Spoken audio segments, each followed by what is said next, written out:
Assalamualaikum buat lecturer kami bersyara. Kami daripada kumpulan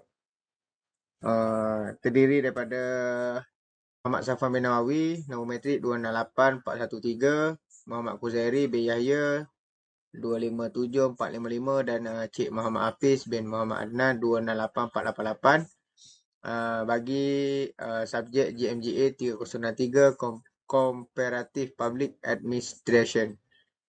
Okey, kami buat memilih tajuk komparatif negara Thailand dan Singapura. Okey, saya teruskan dengan latar belakang lah. Latar belakang negara Thailand.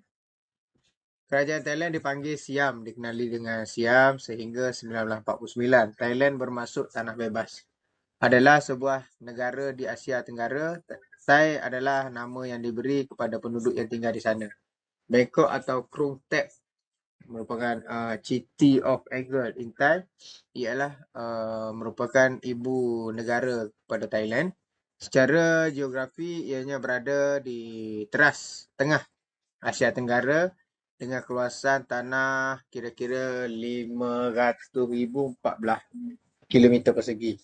Thailand mempunyai penduduk sebanyak 64.1 juta orang, merupakan sebuah negara berbilang etnik. Thai ialah bahasa kebangsaan dan bahasa rasmi Thailand. Thailand ialah sebuah negara berbilang agama di mana agama Buddha diamalkan oleh majoriti orang Thai. Lebih kurang dalam 90% lah agama Buddha di negara Thai. Agama Kristian, Hindu, Islam dan agama lain juga diamalkan. Produk perkilangan menyumbangkan 74% daripada ekspor, diikuti oleh produk pertanian 13% dan produk pertanian 8%. Dan produk perlombongan dan pelbagai sebanyak 5%. Thailand ialah sebuah negara mengamalkan parlimen demokratik dengan sistem raja berperlembagaan dan badan kehakiman yang bebas. Ketua negaranya ialah Raja Maha Vajiralongkorn. Okey, seterusnya saya ulas sikit latar belakang negara Singapura. Singapura atau Republik Singapura, Singapura Kudiarasu Kianjapo Gong Hegwo dan Republik Singapura dalam bahasa Inggeris. Presiden Singapura Halimah Yacob adalah ketua negara itu, manakala Perdana Menteri Lee Hsien Loong adalah ketua kerajaan negara itu. Kerana Singapura adalah pulau kecil, ia juga mempunyai modal yang kecil. Tiada agama rasmi di negara ini dan semua rakyat mempunyai kebebasan beribadat sepenuhnya. Unit monetari Singapura ialah dolar. Duit yang digunakan di sana ialah dalam dolar Singapura. Bendera kebangsaan Singapura 2 jalur iaitu putih dan merah secara mendatar dan 5 bintang dan bulan sabit separuh di sebelah kiri sebahagian atas merah. Negara Singapura dia bersaiz lebih kurang 224 poin batu persegi. Ia terdiri daripada Pulau Singapura berbentuk rhombus dan 60 pulau terkecil. Pula utama mengambil kira sebanyak 90% daripada jumlah kawasan. Selat Melaka yang menghubungkan lautan India dan Pasifik menyaksikan jumlah perkapalan yang banyak. Banyak negara jiran terutama Jepun bergantung kepada kemudahan pelabuhan Singapura untuk kesejahteraan ekonomi mereka. Singapura merupakan hubungan baik dengan seluruh dunia melalui laut dan udara. Pada tahun 1996, jumlah penduduk ialah 3,044.300 individu. Dengan 1531,100 lelaki dan kira-kira sama bilangan wanita 1513,200. Penduduk terutamanya terdiri daripada 3 kumpulan etnik iaitu Cina, Melayu dan India.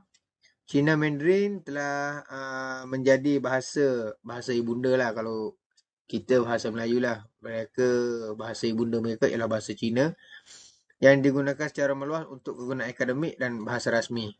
Walaupun orang Melayu terutama daripada Semenanjung Tanah Melayu, mereka juga datang dari pulau-pulau Indonesia yang lain. Orang India Selatan yang berbahasa Tamil membentuk kumpulan terbesar orang India.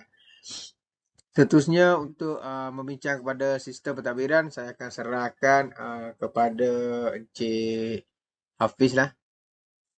Saya Muhammad Hafiz bin Ahmad Danan 268488 menyambung daripada kawan saya pembentangan ni. Sistem pentadbiran, latar belakang umum sistem pentadbiran uh, di Thailand. Seorang ahli akademik Thailand menganjur agar istilah tadbir urus yang baik digunakan bukannya pemodenan pentadbiran awam kerana Bank Dunia yang pertama kalinya menggunakan istilah itu pada tahun 1989 ingin menangani masalah rasuah pentadbiran awam di negara membangun, tetapi tidak mahu menggunakan perkataan rasuah kerana ia adalah perkataan negatif yang boleh menyinggung perasaan kerajaan yang menggunakannya. Bagi latar belakang umum mengenai sistem pentadbiran di Singapura, selama bertahun-tahun kerajaan pentadbiran Singapura telah memulakan transformasi dan pertumbuhan yang ketara.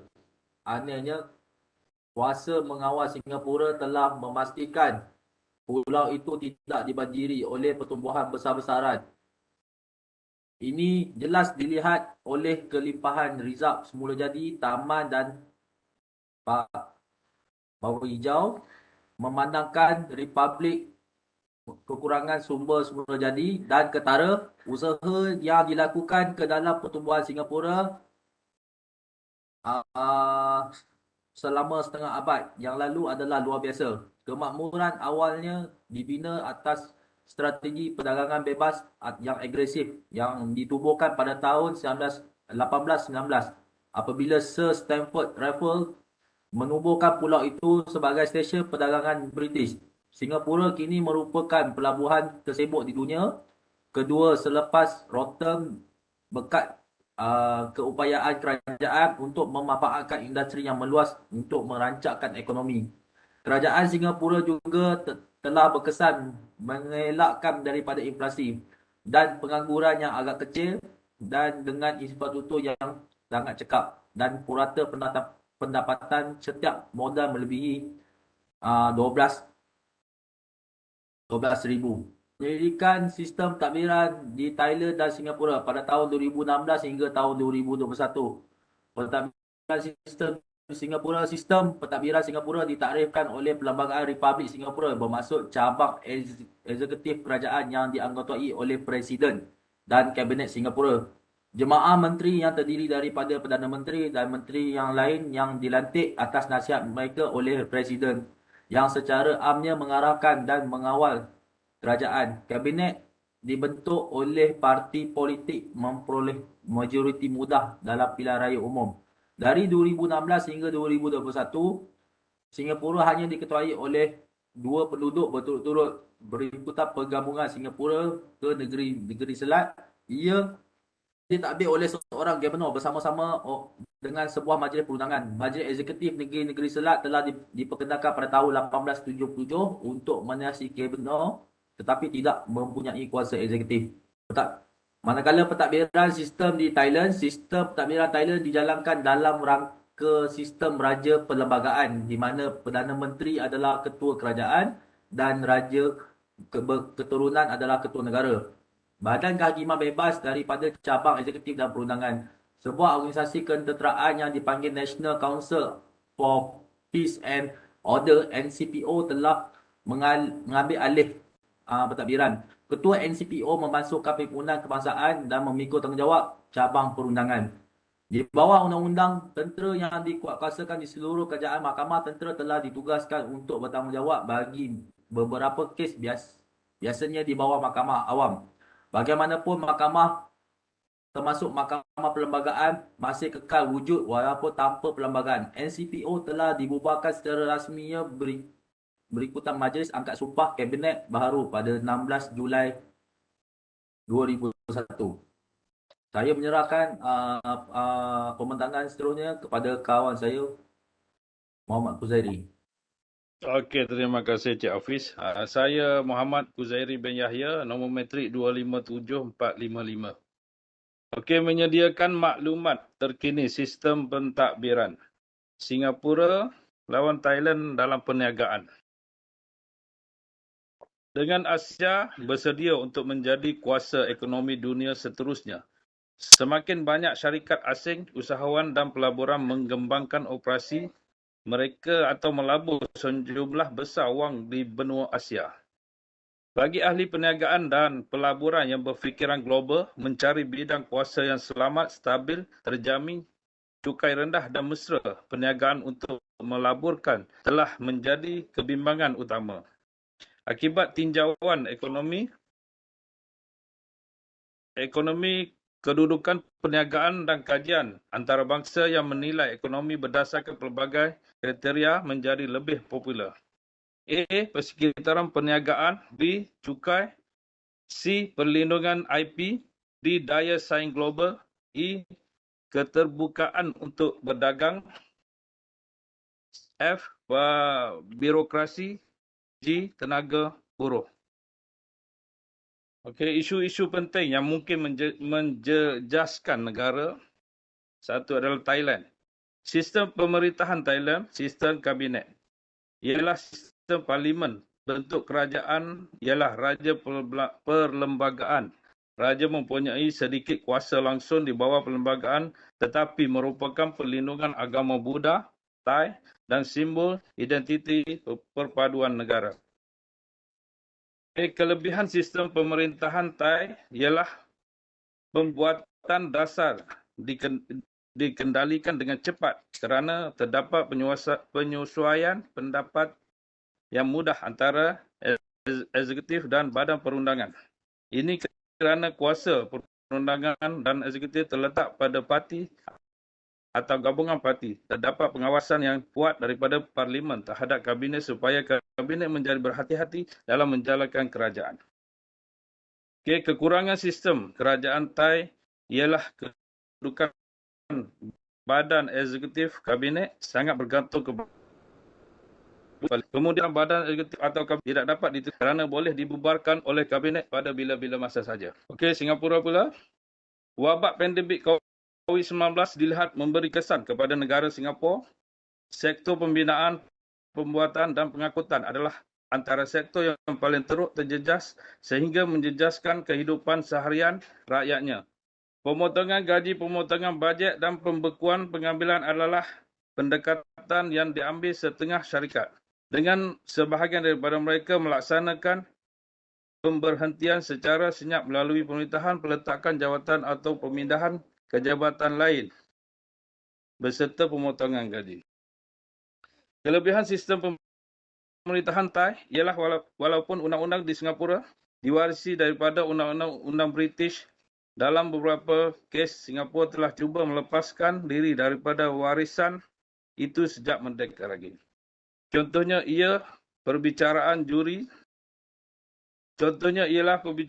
yang telah dimansuhkan oleh Singapura dan kecekapan dalam urusan kerajaan supaya semua dasar dapat dilaksanakan. Apatah lagi